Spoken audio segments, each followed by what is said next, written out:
नमस्कार दोस्तों, मैं हूं विशाल रामावत और अभी हाल ही में क्लास 12 और क्लास 10 के परीक्षा के परिणाम आए हैं और जिन विद्यार्थियों ने बहुत अच्छा अचीवमेंट किया है, सोशल मीडिया पे उनको बधाई देने का तांता लगा हुआ है। कई विद्यार्थियों ने बहुत अच्छे अंक लाए हैं, कई विद्यार्थी ऐसे भी हैं जिन्होंने 100 में से 99% बनाए हैं। कुछ विद्यार्थी ऐसे भी हैं जिनका एवरेज बहुत कम है, लेकिन जिन्होंने बहुत अच्छा अचीवमेंट किया है उनको मेरी ओर से बहुत सारी शुभकामनाएं, उनके उज्जवल भविष्य की मैं प्रार्थना करता हूं। और जिन्होंने एवरेज से कम लाए हैं उनके लिए भी स्पेशल है, लेकिन वीडियो के एंड में। अभी मैं आपको एक ऐसी लड़की से मिलाना चाहता हूं जो एक छोटे से गांव की है। उसके पास न तो स्टडी रूम है, न स्टडी टेबल है, न उसके पास ट्यूशन है, न उसके पास एक्स्ट्रा क्लासेस है। एक किसान की बेटी है, लेकिन उसने साइंस बायो 12 में 88% स्कोर किए हैं। उसकी पूरी कहानी जब मैंने सुनी तो मुझे लगा कि ये चीज़ मैं अपने दर्शकों तक साझा करूं। आइए अब मैं मिलाता हूं उस मेधावी विद्यार्थी से जिसने विपरीत परिस्थितियों में भी एक नया कीर्तिमान स्थापित किया है और हमारे गांव का नाम रोशन किया है। पूजा सिरवी। नमस्ते पूजा। नमस्ते। ये है पूजा सिरवी। सबसे पहले तो मैं इनसे पूछना चाहूँगा कि इनका शेड्यूल क्या था, सुबह से लेके रात को सोने तक का। ये कब कब स्टडी करती थी, कैसे करती थी। मैं चाहूँगा कि ये सारी बातें हमारे दर्शकों तक पहुँचाए। सबसे पहले आप सुबह कितनी बजे उठते थे? 5 बजे। फिर घर का काम, फिर स्कूल जाना, स्कूल से वापस आकर घर का काम, और बीच में जब भी टाइम मिलता था तब तक पढ़ते थे। सुबह 5 बजे आप उठते थे, उसके बाद 5 बजे उठने के बाद आप घर का काम करते थे। घर के काम में आप क्या करते थे स्पेशली? झाड़ू पोछा, कभी कभी खाना भी बनाना पड़ता था। फिर थोड़ा बहुत भैंस का, अगर घर में पापा वगैरह मम्मी बिजी रहते तो भैंस को पानी पिलाना, खाना देना वगैरह, फिर स्कूल जाना। अच्छा, आप भैंस का दूध भी निकाल लेती हैं? आता है आपको? हाँ। अच्छा, स्कूल का टाइमिंग क्या था आपका? कितनी बजे आप स्कूल जाते थे? 9 बजे का था। और वापस कब आते थे आप? 9 बजे के बाद 4 बजे। 4 बजे आप वापस आते थे। ओके, 9 से 4 आप स्कूल में रहते थे। कोई एक्स्ट्रा क्लास, ट्यूशन या कुछ ऐसा स्टडी में कुछ हेल्प के लिए? ना, कुछ नहीं था ऐसा एक्स्ट्रा क्लास वगैरह। अच्छा, तो आप पढ़ती कब थी? जब आप स्कूल जाने से पहले घर का काम करती थी? आपने बताया कि स्कूल से आने के बाद भी आप खेती का भी आप काम करती थी। एक किसान की बेटी हैं तो ऑब्वियसली वो काम तो करना ही होता है। तो आप पढ़ती किस समय थी? जब भी बीच में टाइम मिलता तब पढ़ते थे, फिर सोने के बाद, घर का काम करने के बाद पढ़ते थे। कभी रात को उठ के भी अगर नींद खुले तब पढ़ते थे। अच्छा, काम करते वक्त आपके दिमाग में क्या चलता था? वही फिजिक्स के फार्मूले, केमिस्ट्री के कोई इक्वेशन वगैरह। अच्छा, आपको पता था कि आप 88-90% के करीब पहुंच जाएंगी? टारगेट तो था, लेकिन फिर भी डर था कि घर में सिस्टर वगैरह नहीं थे, घर का काम भी करना पड़ता था। अच्छा, इसीलिए थोड़ा डर था, लेकिन फिर भी हार न मानी। ओके। आपने मुझे बताया कि जब सेशन शुरू हुआ 12 का, स्टार्टिंग के 2 या 3 महीने के बाद में आपके केमिस्ट्री के टीचर, लेक्चरर का यहाँ से तबादला हो गया। तो फिर पीछे के जो 8-9 महीने थे वो बिना केमिस्ट्री के लेक्चरर के आपकी पूरी क्लास ने उसको सफ़र किया। लेकिन इस चीज़ को आपने किस ढंग से लिया? जब केमिस्ट्री का लेक्चरर नहीं था तो फिर कैसे आपने उसको कैरी ऑन करके, उसमें कितने आपके 100 में से कितने आए केमिस्ट्री में? 87 बहुत अच्छे हैं। लेकिन कैसे आपने इसको पाया, इस चीज़ को कहाँ तक कैसे मतलब लेके गए इस चीज़ को आप? जो ट्रांसफ़र हुआ उन्होंने बताया था कि कैसे कुछ पढ़ना है, वो बता के गए थे। अच्छा, तो उनके कहने, जो उन्होंने बोला था वैसे ही किया। पहले ऑर्गेनिक तो पूरा उन पढ़ा के गए थे, तो उसको पूरा कर लिया था। जैसे एक भी उसका क्वेश्चन गलत नहीं हुआ एग्ज़ाम में।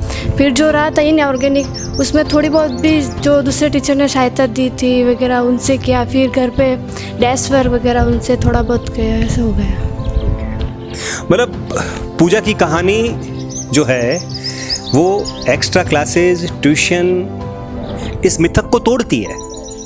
अगर आप में टैलेंट है, आप में करने की क्षमता है और वो एक टारगेट बना के उस टारगेट तक पहुंचने की आग अगर आपके अंदर है तो फिर कोई भी चीज़ नामुमकिन होती ही नहीं है। मित्रों, ये पूजा का घर है, ये पूरा पूजा का खेत है। इसके पापा मम्मी बताते हैं कि स्कूल जाने से पहले ये काम करती थी, पूरा घर ये संभालती थी। मम्मी की तबीयत इतनी अच्छी रहती नहीं है। स्कूल से आने के बाद भी ये काम करके पूजा ने कहा कि मैं जब काम करती थी तो मेरे दिमाग में फिज़िक्स के फॉर्मूलाज जो थे, सूत्र जो थे, वो चलते थे।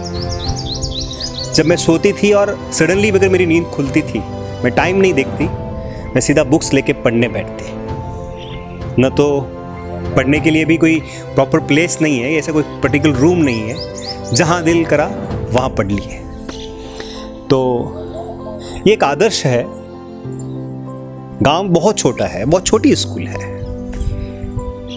लेकिन पूजा ने ये अचीवमेंट करके दिखाया है। और आगे पूजा अब क्या करने का मूड है?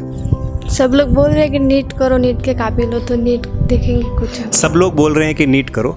आप क्या काबिलियत रखते हैं? उनसे यही था कि नीट करेंगे, डॉक्टर बनेंगे।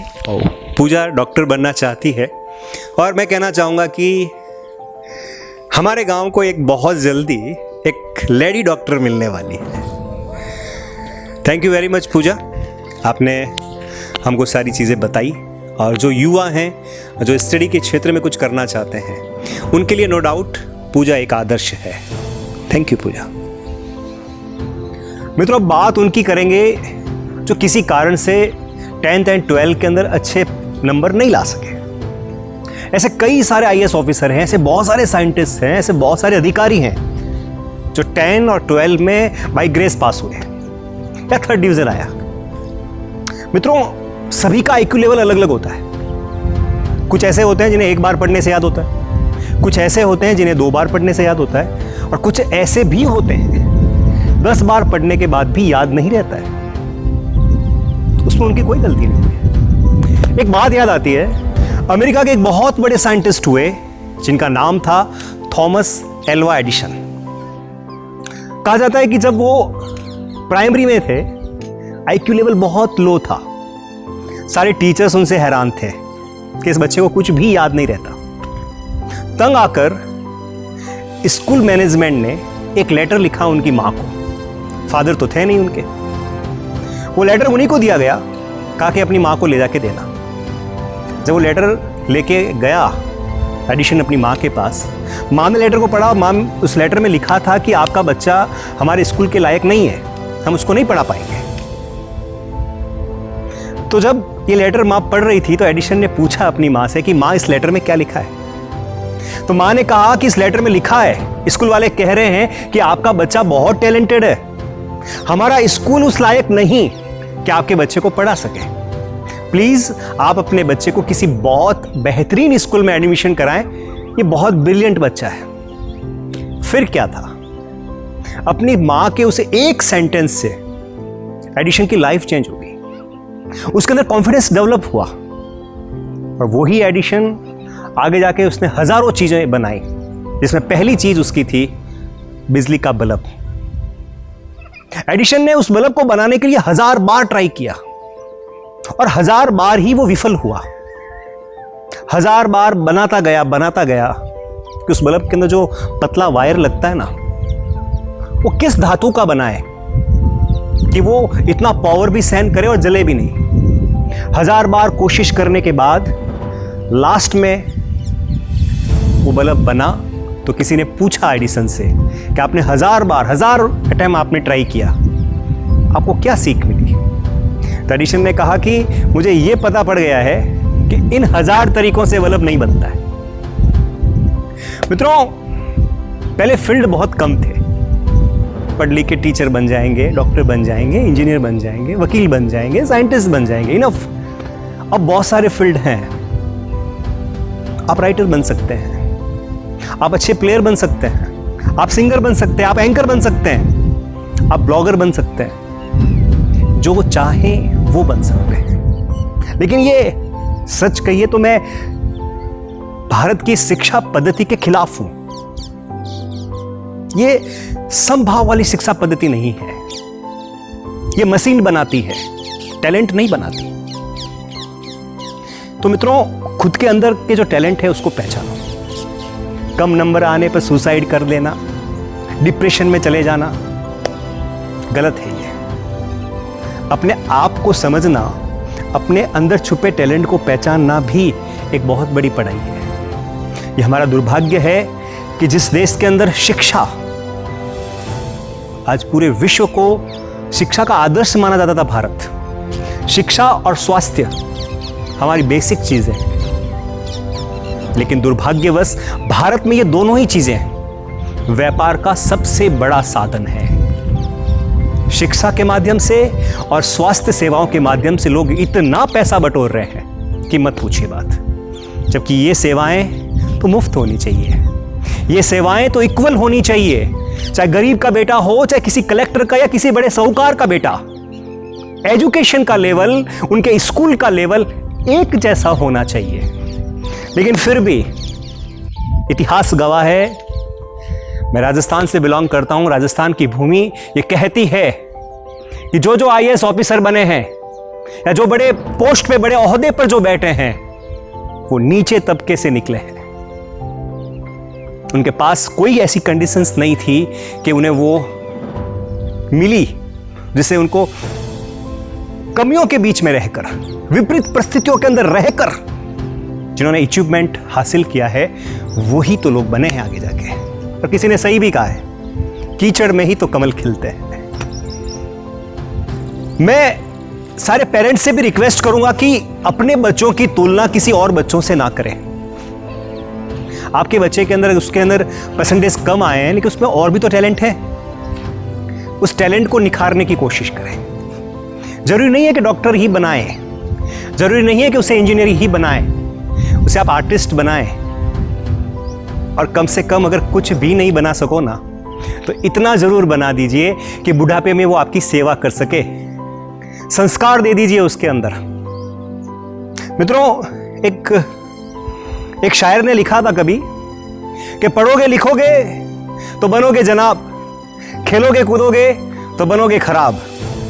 लेकिन मैं आज उस शायरी की, उस शायर का, उस कोटेशन का खंडन करता हूं और कहता हूं कि पढ़ोगे लिखोगे तो बनोगे नवाब, खेलोगे कूदोगे तो बनोगे जनाब। अब आपको ही डिसाइड करना है कि नवाब बनना है या जनाब बनना है, क्योंकि खेल में भी बहुत स्कोप है। खेल से बॉडी भी फिट रहती है। विराट कोहली भी बना जा सकता है, सचिन तेंदुलकर भी बना जा सकता है, महेंद्र सिंह धोनी भी बना जा सकता है, रोनाल्डो भी आप चाहें तो बन सकते हैं। बहुत सारे स्कोप है।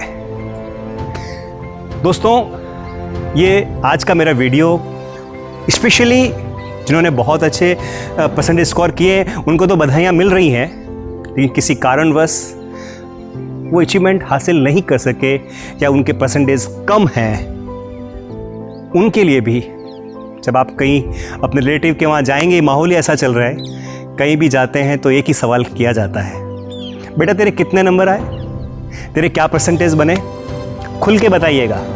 हाँ मेरे 40% है, बट मेरे में ये टैलेंट है। इसको एक चैलेंज के रूप में लेना। मेरी शुभकामनाएं आपके साथ हैं। जिनके कम परसेंटेज बने, ये शुरुआत है खाली। जिंदगी बहुत बड़ी है, बहुत कुछ किया जा सकता है, और इतने सारे उदाहरण हैं, इतने सारे एग्जाम्पल हैं कि मैं देता देता थक जाऊंगा। सिर्फ इतना ही कहना चाहूंगा, खुश रहिए, खुद को समझिए, और ये जो चैलेंज है इसको दिल से फाइट कीजिए। Thank you.